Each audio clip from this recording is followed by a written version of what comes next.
Hindi bababa sa 2,000 pamilya ang apektado ng malaking sunog sa Parola Compound na nangyari po dyan sa Tondo sa Maynila.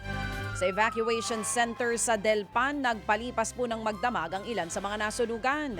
May ilan naman na piniling manatili sa kanilang natupok na bahay. Nangangamba silang mabawasan ang karapatan sa lupa. Bandang 3:00 ng hapon itong Sabado nang sumiklab nga po ang sunog. Tumagal ng hanggang pasado hating gabi ng linggo bago naapula ang apoy. Nagpaabot na ng tulong ang Manila LGU at Department of Social Welfare and Development o DSWD sa mga nasunugan na residente. Sa iba pang balita, nabistong may shabu ang isang package ng motor parts na inabandona dyan po sa NAIA.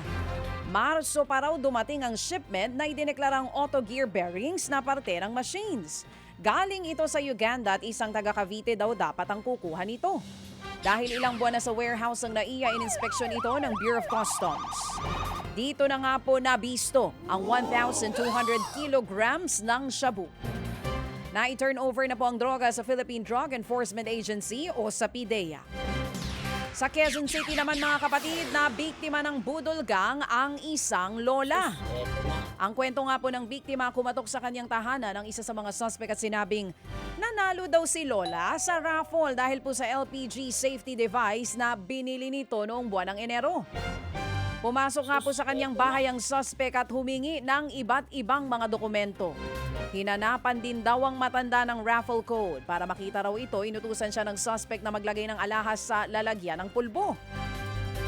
Nakumbinsi na rin ng lola na ilabas ang kanyang mga alahas. Dumating ang isa pang kasamahan ng suspect at nagkunwaring inaatake sa puso. Doon na raw nasa lisihan na ang kawawang lola at nakuha nga po ang kanyang mga alahas. Nagkakahalaga ng 400,000 piso ang ninakaw ng mga suspect. Naplakahan po sa CCTV ang sasakyan ng mga suspect at agad ding inarestong mga ito. Aminado po sila sa krimen at sasampahan na ng mga kaukulang reklamo. Ang kapal ng mukha niyo! Mga kapatid, patuloy po kayong tumutok sa 105.9 True FM para sa totoong balita, impormasyon, music and entertainment. Mag-subscribe sa aming YouTube channel at podcast at sundan nyo kami sa Facebook, Instagram, X at TikTok sa True Network PH. Bisitahin din po ang aming official website, truefm.ph. At panoorin din kami sa True TV Signal, Channel 19. Kami po ang 105.9 True FM. Laging true sa'yo, kapatid.